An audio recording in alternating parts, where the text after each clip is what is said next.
ये आपका 13वां क्वेश्चन है। आपको सीबीटी एग्जाम के मॉडल पेपर सॉल्व करा रहे हैं ना। कह रहा है पी पोल मशीन के लिए आपकी कोई डीसी मशीन है जिसमें पोल क्या है, पी है। इलेक्ट्रिकल डिग्री और मैकेनिकल डिग्री में संबंध होता है, ठीक है। Theta electrical is equal to P by two into theta mechanical. Theta mechanical is equal to P by two theta electrical. Theta mechanical equal to theta electrical and theta electrical equal to 2 by P into theta mechanical. तो बच्चों इसमें answer क्या होगा आपका, ये सही है। Theta electrical equal to P by two mechanical, ठीक। अब इसी रिलेशन को इस तरह भी दे सकते हैं, क्या कह देंगे, theta mechanical is equal to 2 by P theta electrical. ये भी आपका रिलेशन सही है, ठीक। हाँ बी वाला तो यही था। नहीं, पी बाई टू है, पी बाई टू, ठीक। अब देखिए मैं क्या कहता हूं कि हर क्वेश्चन को हर नजरिए से देखो, ठीक। अब इस क्वेश्चन को इस तरह भी कह सकते हैं, क्या कह देंगे, कह देंगे थीटा अरे यार theta electrical upon theta mechanical is equal to क्या हो जाएगा, पी बाई टू हो जाएगा। तो सर इस पहले वाले में जो लिखा है इसमें तो 2 अपॉन पी लिखा है। कहाँ ये सर इधर, हाँ P by 2 पी 2 होगा ना सर। सो जो फर्स्ट के सामने जो मैं बता रहा हूँ समझो, कंफ्यूज ना करो, ठीक। इधर अच्छा कभी कभी आपसे पूछ लेगा कि आपको दे दिया कि कभी कभी पूछ लेगा कि वेव बाइंडिंग, ठीक है, वेव बाइंडिंग और लैप बाइंडिंग में क्या रिलेशन, ये मैंने पूछा था, बताया भी था। तो क्या होता है अगर वेव बाइंडिंग को हम लोग मान लें, वेव बाइंडिंग ईएमएफ और लैप बाइंडिंग ईएमएफ को हमने रिलेशन आपको बताया था, ठीक। तो ये आपका क्या हो गया, वेव बाइंडिंग का ईएमएफ हो गया, और ईपी इक्वल टू क्या होगा, ये लैप बाइंडिंग का ईएमएफ होगा। इसका रिलेशन मैंने आपको बताया था। अगर इसी की जगह ये पूछ ले तो क्वेश्चन तो वही तो है, कहेगा क्या कि पी पोल मशीन के लिए, ठीक, लैप बाइंडिंग ईएमएफ और वेव बाइंडिंग ईएमएफ में क्या रिलेशन है, इस तरह भी क्वेश्चन पूछ सकता है। तो ये हो जाएगा आपका E V is equal to P by two into E P, ये मैंने आपको बताया था।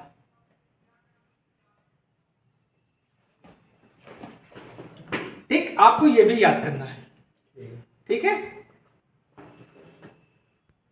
बैठा धुरंधर है जो इसका आंसर बताएगा, बताओ। वेब आर्मेचर बाइंडिंग कह रहा है वेल्डिंग जनरेटर में होती है, क्वेश्चन ध्यान से समझिए। कह रहा है वेल्डिंग जो जनरेटर होता है उसमें हम लोग कौन सी बाइंडिंग यूज करेंगे, लैप बाइंडिंग यूज करेंगे, वेव बाइंडिंग यूज करेंगे, आर्मेचर बाइंडिंग करेंगे, नन बाइंडिंग करेंगे। देखिए जनरेटर है आपका, वेल्डिंग की बात कर रहा है, तो वेल्डिंग में क्या चाहिए, वेल्डिंग में क्या, मेटल को पिघलाओगे, मेटल को पिघलाओगे तो दूसरे मेटल में लगाओगे, ठीक। और मेटल कब पिघलेगी, करंट ज्यादा होगा, कॉन्सेप्ट क्लियर है ना। जब करंट ज्यादा होगी तो आपकी मेटल पिघलेगी, क्यों, क्योंकि क्या होगी, आई स्क्वायर लॉसेस होंगे, आई स्क्वायर आर टी, तभी उष्मा उत्पन्न होगी, वो मेटल को पिघलाएगी। अब मैंने बताया था कि किसमें करंट ज्यादा होती है, किसमें करंट कम होती है, ठीक। तो हमने बताया था कि आपकी लैप बाइंडिंग कहाँ यूज करते हैं, जहां पे हमको करंट ज्यादा चाहिए, ठीक, और जहां हमको वोल्टेज ज्यादा चाहिए वहां पे वेव बाइंडिंग, ठीक। तो इसमें आंसर क्या हो जाएगा आपका, lap binding. Lap binding is a right answer. अब हमने बताया था वेल्डिंग जनरेटर किसे कहते हैं, चलो बताओ। ये तो आंसर तुम्हारा गलत हो गया, आर्मेचर वेल्डिंग बताया था, गलत हो गया। अब वेल्डिंग जनरेटर कहते किसे, ये बताओ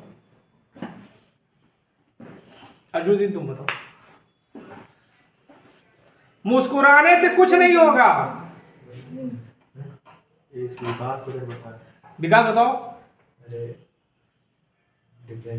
हाँ गुड, बैठ जाओ, सही बता रहे हो ना। कौन सा होता है, differential compound, differential compound generator.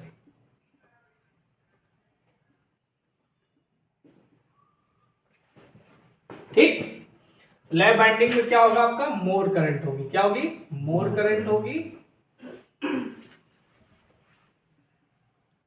Low voltage.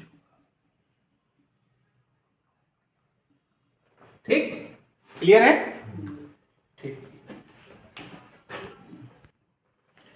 बच्चों, देखिए बहुत ही अच्छा क्वेश्चन है। ठीक, जब इलेक्ट्रिक ट्रेन पहाड़ी से नीचे आती है तो किसकी तरह कार्य करती है? सीरीज जनरेटर की तरह, सीरीज मोटर की तरह, शंट मोटर की तरह, शंट जनरेटर की तरह। तो इसमें आंसर क्या हो जाएगा आपका, सीरीज जनरेटर। ठीक, 4 पोल की डीसी सीरीज मोटर की नो लोड पर गति होगी। ठीक है, तो देखिए सीरीज आप लोगों को मैंने पढ़ाया था कि जो आपकी डीसी सीरीज मोटर होती है उसको बिना लोड के स्टार्ट नहीं करना चाहिए। शंट को आप स्टार्ट कर दोगे कोई दिक्कत नहीं है, लेकिन अगर आप सीरीज को बिना लोड के स्टार्ट कर दोगे तो दिक्कत हो जाएगी। ठीक, क्या हो जाएगी, दिक्कत हो जाएगी, फाउंडेशन सब उखाड़ देगी। ठीक है, तो क्या हो जाएगा इसमें, आंसर क्या हो जाएगा आपका, अनंत। अनंत हो जाएगी।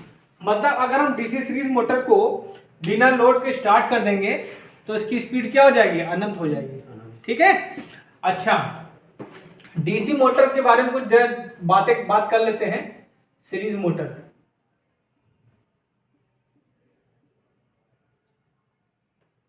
देखिए जो डीसी सीरीज मोटर होती है, नो लोड पे स्पीड, नो लोड पर स्पीड कितनी होती है, अनंत।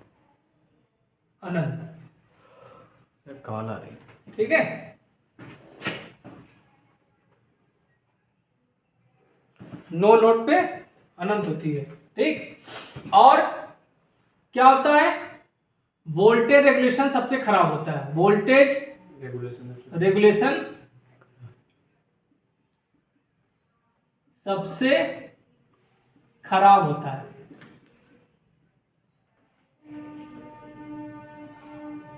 ठीक, और क्या है, स्टार्टिंग टार्क बहुत हाई होता है। स्टार्टिंग टार्क बहुत हाई होता है। कहां यूज करते हैं हम लोग, एज अ डीसी मोटर का हम लोग प्रयोग कहां करेंगे, जहां पे हमको स्टार्टिंग टार्क ज्यादा चाहिए। स्टार्टिंग टार्क ज्यादा चाहिए तो कहां यूज करेंगे, क्रेन्स में यूज करेंगे। कहां यूज करेंगे, क्रेन में।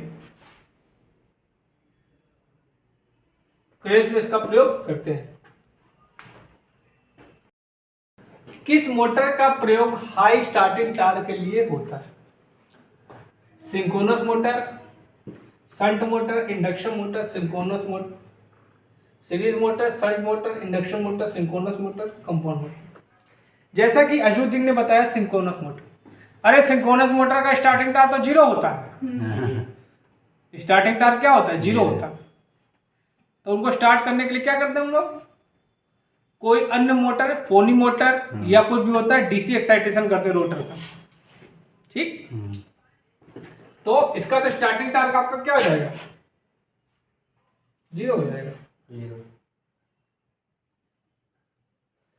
तो बेटा हम इसका स्टार्टिंग टार्क क्या होता है, मैक्सिमम होता है। सर फिर काल आ रही होनी थी।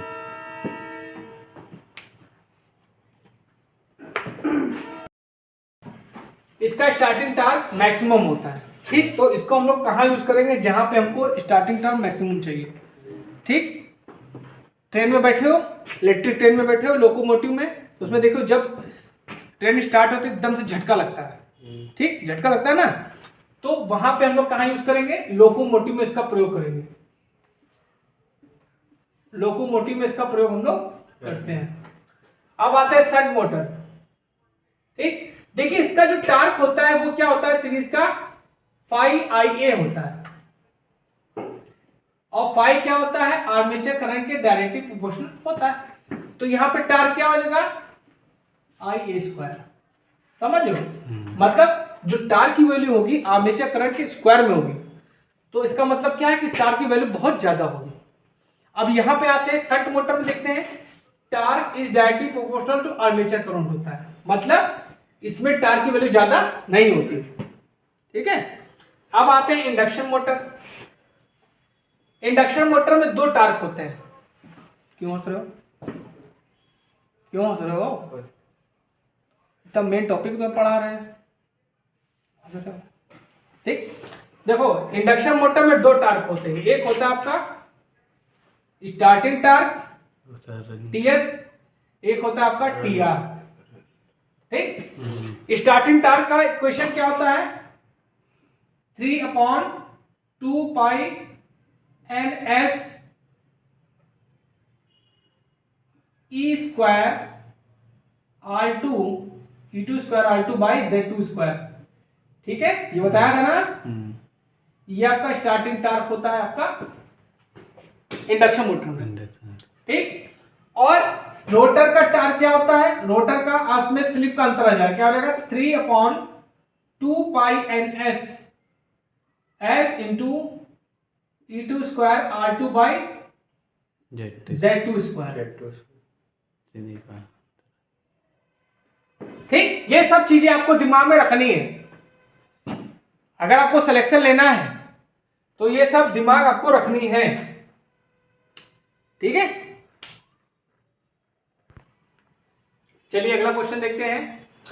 किस अल्टरनेटर का प्रयोग हाइड्रो इलेक्ट्रिक पावर स्टेशन में करते हैं? Salient pole type alternator, non salient pole type alternator, steam turbine alternator, none. तो इसमें आंसर क्या होगा? Salient pole type alternator. सही तुमने चलता है। ये वाह, सीना चौड़ा हो गया।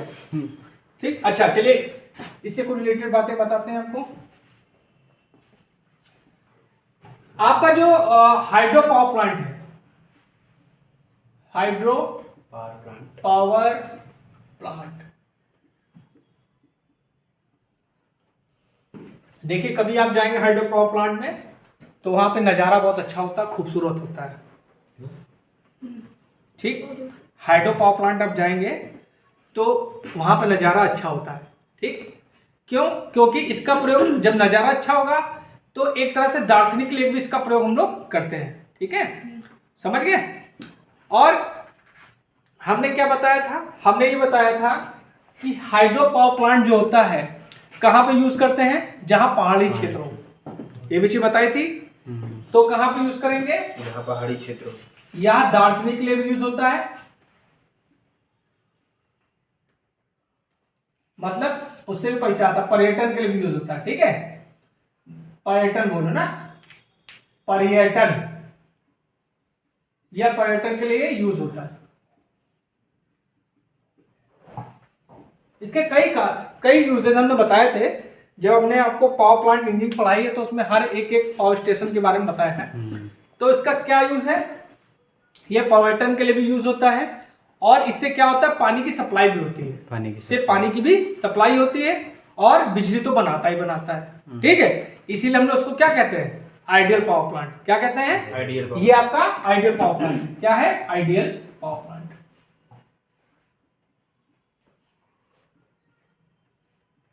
अब इसकी दक्षता की बात करें तो क्या होती है? 80 से 90%।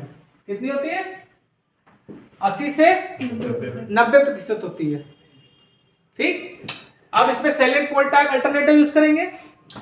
आज में जो रोटर होता है उसकी स्पीड कितनी होती है? कितनी होती है? 300 आरपीएम होती है। ठीक, और इसमें पोल्स कितने होते हैं? 20 पोल्स होते हैं। ठीक है, जी इसमें 20 पोल्स बनते हैं। बताया था ना मोहित? और क्या भैया? ये आपका क्या हो गया? हाइड्रो पावर प्लांट हो गया। इसके बारे में कुछ बातें हमने आपको बता दी। ठीक है, अच्छा एक बात और, ये क्या करेगा? इंडिया का 10 से 12% बिजली का उत्पादन किससे होता है? इससे होता है, हाइड्रो पावर प्लांट से। ठीक, और इसका जो मेंटेनेंस कॉस्ट है, सबसे सस्ता मेंटेनेंस कॉस्ट लो क्या होती है? लो होती है। ठीक,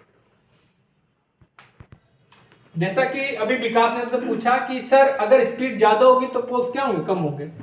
हाँ होंगे, क्यों, देखो एन इज इक्वल टू क्या होता है, एन एस इक्वल टू क्या होता है 120 F/P, बताया था आपको इंडक्शन मोटर ने।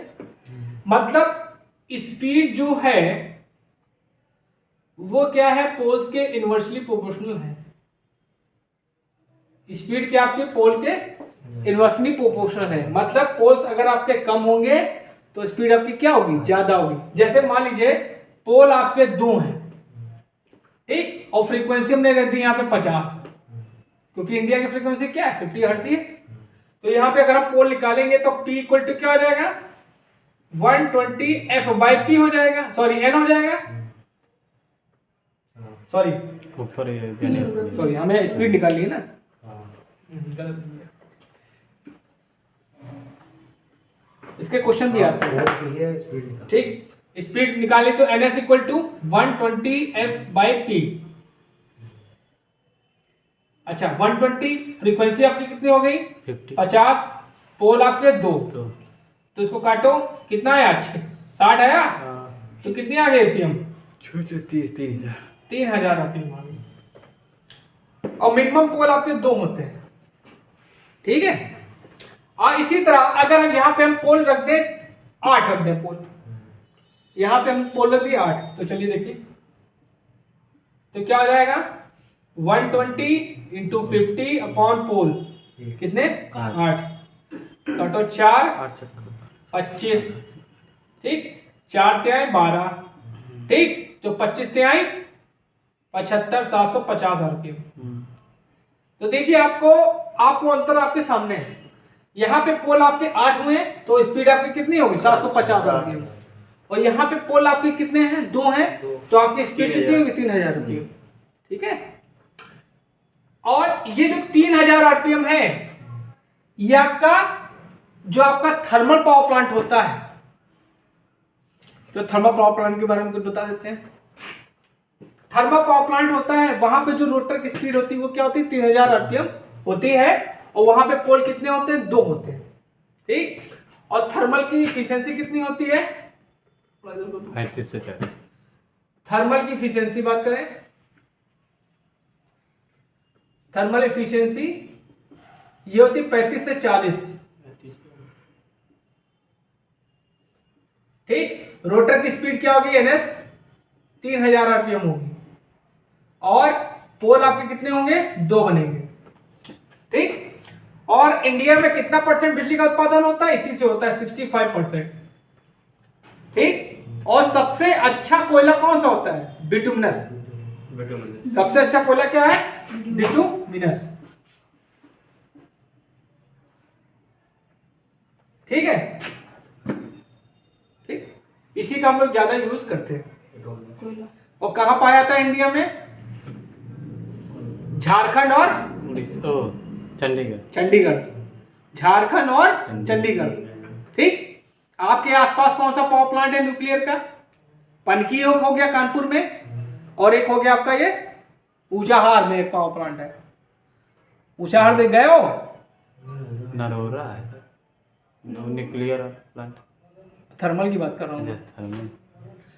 आप जब रायबरेली से इलाहाबाद की तरफ जाओगे तो ऊंचाहार पड़ता है, वहां पे पावर प्लांट है इसका, ठीक है। बच्चों ये जो क्वेश्चन मैं दे रहा हूं ये समझ लीजिए आपके लिए बहुत इंपॉर्टेंट है, 100%। इसमें का कोई क्वेश्चन आपका आएगा ही आएगा, कैसे आएगा भी बता देते हैं, ठीक। फिलहाल ये देखिए ट्रांजिस्टर में अल्फा और बीटा में संबंध होता है। कह रहा है alpha is equal to beta upon 1 plus alpha, beta is equal to alpha upon 1 plus alpha, and beta is equal to 1 plus alpha upon alpha, and alpha is equal to 1 plus beta upon beta. देखिए एक चीज आपको याद रखनी है, चाहे beta वाला formula याद कर लो चाहे अल्फा वाला, अगर एक फॉर्मूला आपने याद कर लिया तो सब निकाल लोगे, ठीक। देखिए अल्फा बराबर क्या होता है IC अपॉन आई, ठीक। और बीटा बराबर क्या होता है IC अपॉन IB IB होता है। ठीक, एक रिलेशन और होता है बेटा, इसको याद रखना आपको, IE is equal to IB plus IC IC। ये आपकी क्या है, एमीटर करंट है।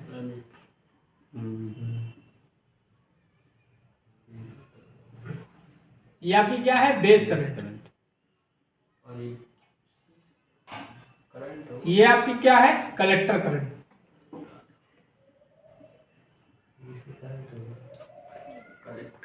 ठीक, अच्छा अब देखिए बीटा बराबर होता है बेटा अल्फा अपॉन 1 माइनस अल्फा।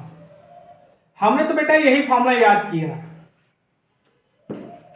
अब इसी से हम बीटा का भी रिलेशन निकाल देंगे। कैसे निकालेंगे समझो। हमने नीचे मान लिया आपका 1, तो क्या हो जाएगा, देखिए यहाँ पे beta 1 minus alpha is equal to alpha. हमने गुणा कर दिया, beta minus alpha beta equal to alpha. हमने इसको इधर ले गए, तो बीटा इज इक्वल टू क्या हो जाएगा, alpha plus B alpha beta. ठीक, क्लियर है। तो यहां से हमने क्या कर लिया, अल्फा कॉमन ले लिया, क्या हो जाएगा 1 प्लस बीटा हो जाएगा, है ना। तो भैया अल्फा इक्वल टू क्या हो जाएगा, बीटा अपॉन 1 प्लस बीटा। तो भैया पहला ऑप्शन आपका बिल्कुल राइट आंसर सही है। ये चीजें आपको याद करनी है, ठीक है। अब आते हैं मुद्दे पे। कभी कभी इसमें से क्वेश्चन दे देंगे, कह देंगे कि भैया अमीटर करंट ये दी है, बेस करंट ये दी है, कलेक्टर करंट निकालिए, तो निकाल लोगे। जब आपको ये सब चीजें पता होंगी तो आप निकाल लोगे। यूपीपीसीएल में हर पेपर में इसमें से 1-2 क्वेश्चन आए हैं, ठीक है। अच्छा, ये आपका क्या है, ट्रांजिस्टर है, एनपीएन। ज्यादा यूज होता है आपका एनपीएन, ठीक। ज्यादा आपका यूज क्या होता है, एनपीएन। अगर हम डोपिंग की बात करें, फॉर डोपिंग, डोपिंग में क्या होगा, एमीटर की डोपिंग ज्यादा होगी, फिर कलेक्टर की ज्यादा होगी, फिर बेस की होगी, ठीक है। इसी में तुम्हारा ट्रांजिशन खत्म, डिवीजन खत्म। और अगर हम चौड़ाई की बात करें, फॉर बिट, चौड़ाई की बात करें अगर हम, तो क्या हो जाएगा आपका, कलेक्टर बड़ा होगा, उसके बाद एमीटर बड़ा होगा, उसके बाद बेस बड़ा होगा। इसमें क्या होगा, इसमें जो इलेक्ट्रॉन्स होंगे कितने होंगे, 100%। डेंसिटी की बात करें, डेंसिटी की, ठीक, इसमें कितने होंगे, 3 से 5 5%, इसमें 98% भी होते हैं, और 3% भी होते हैं, ठीक। जब यहाँ 5% लोगे तो 95% बचेगा यहाँ पे, और यहाँ पे 3% लोगे तो कितना बचेगा, 2% ले लेगा, ठीक। मतलब कुल मिला के 2% से लेकर 5% तो होता है, ठीक। ये गजब को हमने इसका कॉन्सेप्ट बताया था। चौड़ा क्यों होगा, क्योंकि उसको बैठा के खाना खिलाना है, ठीक, समझ में आया। चलिए, हाफ वेव रेक्टिफायर का रिपल फैक्टर है 1.21, 0.48, 40 और 50। तो भैया ये तो होंगे नहीं, ये भी नहीं होगा, क्या बचा, ये होगा, ठीक। चलिए अब रेक्टिफायर से भी बता देते टॉपिक आपको। रेक्टिफायर भी आपका क्या चैप्टर ही है। चलिए पहले हम आप आते हैं आपका हाफ वेव रेक्टिफायर।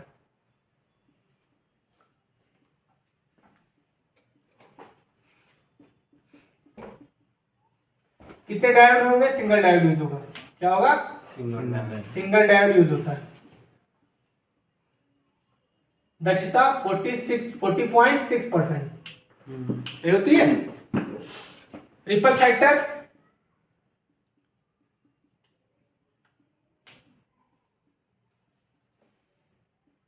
1.21, ठीक। और इसका वेव डायग्राम देख लेते कैसे करता है।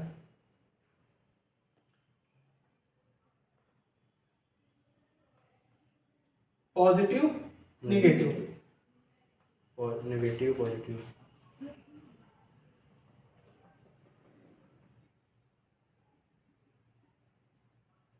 तो हाउ रेक्टिफायर क्या कर रहे हैं, इस साइकिल पॉजिटिव साइकिल को रेक्टिफाई कर रहे हैं डीसी में।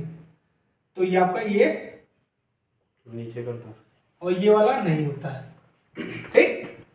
इसलिए इसको बोलते हैं हाउ वेव रेक्टिफायर। मतलब एसी के एक साइकिल को ये रेक्टिफाई करेगा डीसी में और दूसरा रेक्टिफाई नहीं करेगा, क्योंकि उस मोड में क्या हो जाएगा, डायोड आपका रिवर्स बायस में चला जाता है, जिससे क्या कंडक्शन नहीं होगा, करंट फ्लो नहीं होगी, ठीक। अब आते हैं हम फुल वेव रेक्टिफायर पे।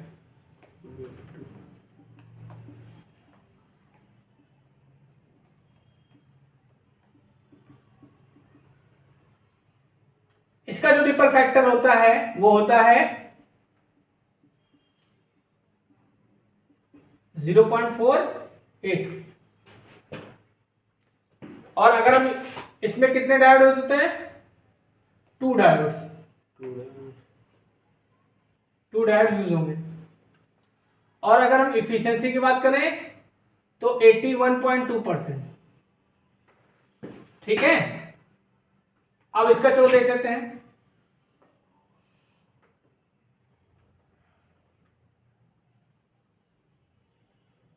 ठीक, अब फुल वेव रेक्टिफायर में क्या होगा, ये आपका दोनों साइकिल को रेक्टिफाई कर देगा, एक यहां भी इसका भी कर देगा और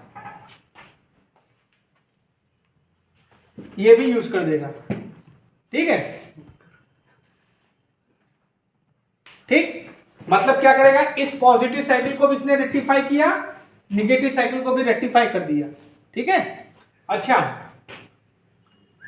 अब एक्चुअली क्या है कि जो हमको रेक्टिफायर से हमको जो डीसी मिलती है वो प्योर डीसी नहीं होती, उसमें कुछ कंपोनेंट्स आपके एसी के रह जाते हैं।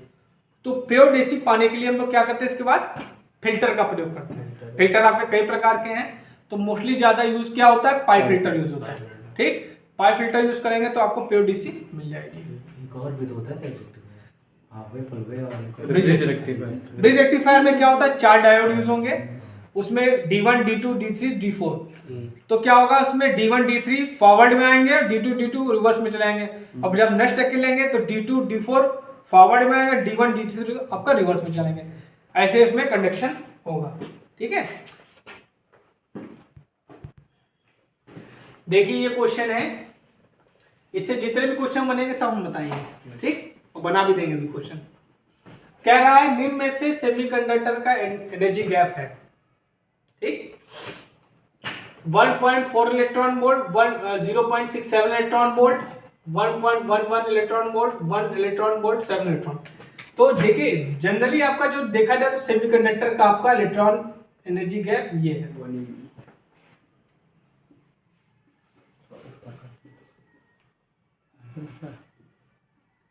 ठीक। और कंडक्टर का जो एनर्जी गैप होता है वो कितना होता है, 0 eV। मतलब कुछ गैप होता ही नहीं है, एक दूसरे पे चढ़े होते हैं, ओवरलैपिंग होता है, ठीक है। अब आते हैं इस पे आते हैं, ये 1.11 जो है ये किसका है मोहित,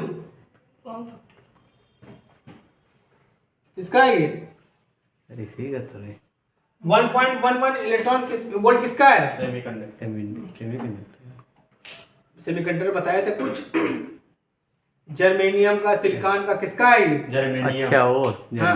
सिलिकॉन ये सिलिकॉन का है। जर्मेनियम का। जर्मेनियम का नहीं सिलिकॉन। ऐसे वो करके चलो क्या चालू तो है। चालू अब देखिए ये आपका जीई का है, जर्मेनियम का है, रहा हूँ जर्मेनियम मतलब सेमीकंडक्टर ही है ये आपका किसका है, सॉरी ये आपका सिलिकॉन का है, और ये आपका जर्मेनियम का है, हाँ ये, और ये जर्मेनियम गैलियम आर्सेनाइड का है। गधे कहती थी तुम पूछो, बता नहीं पा रहे हो, ठीक। नीचे वाला सब पहले ये आपका हीरे का है, डायमंड। इंसुलेटर।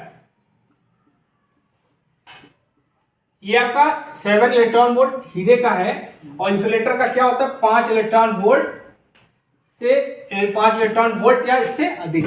ठीक, अब इसके बाद क्या होता है देखिए, एक क्वेश्चन ये भी पूछ सकता है कि ईवी किसका मात्रक है, तो किसका, एनर्जी का। ये आपका एनर्जी का मात्रक। ठीक है,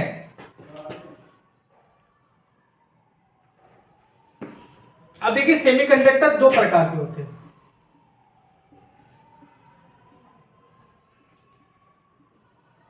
एक होता है आपका एन टाइप, ये आपका पी टाइप होगा, ये आपका एन टाइप होगा। होता तो मेन आपका इंट्रिंसिक और एक्सट्रिंसिक होता है, लेकिन हम लोग मोस्टली एक्सट्रिंसिक का प्रयोग करते हैं। तो इंट्रिंसिक जो होता है वो क्रिस्टल फॉर्म में होता है, उसको तोड़ा नहीं जा सकता। मतलब उसमें क्या होता है, बॉन्डिंग बहुत ज्यादा होती है, इसको तोड़ नहीं सकते हैं। ठीक, इसको लेकिन हम तोड़ सकते हैं एक्सट्रिंसिक को। ठीक, और एक क्वेश्चन ये भी पूछा जाता है कि सेमीकंडक्टर में कौन सा बॉन्ड पाया जाता है, कोवैलेंट। तो कोवैलेंट बॉन्ड पाया जाता है। ठीक है, अब पी टाइप एन टाइप क्या होगा, पेंटावैलेंट मिलाएंगे। क्या मिलाएंगे, पेंटावैलेंट। पेंटावैलेंट जो होंगे जिनके आउटर सेल में 5 इलेक्ट्रॉन होंगे। ठीक, इनके आउटर सेल में कितने होते हैं, 4 इलेक्ट्रॉन होते हैं। सेमीकंडक्टर के आउटर सेल में कितने होते हैं, 4 इलेक्ट्रॉन होते हैं। पेंटावैलेंट, पेंटावैलेंट में क्या होगा आपका, फास्फोरस, गैलियम, आर्सेनिक और एंटीमनी। भूल गए का हो। ठीक, और जब इनको मिलाएंगे तो आपका मेजॉरिटी कैरियर्स की बात करें, इसमें मेजॉरिटी मतलब जिनकी संख्या ज्यादा हो, इसमें इलेक्ट्रॉन ज्यादा होंगे। किसमें होंगे, एन टाइप में आपका क्या होगा ज्यादा बेटा, इलेक्ट्रॉन। और माइनॉरिटी की बात करें तो आपके होल्स होंगे। ठीक है, अब पी टाइप की बात करें ट्राइवैलेंट, तो ट्राइवैलेंट, इसमें क्या आएंगे आपके, boron, boron, gallium, gallium, gallium, indium, indium. ये आपके ट्राइवैलेंट है, मतलब इनके आउटर सेल में कितने इलेक्ट्रॉन होंगे, 3 होंगे। इनके में 5, इनके में 3। अब इनमें मेजॉरिटी कैरियर्स क्या हो जाएंगे, इसमें हो जाएंगे आपके होल्स, और इसके हमें इलेक्ट्रॉन्स हो जाएंगे। आज के लिए इतना बहुत है।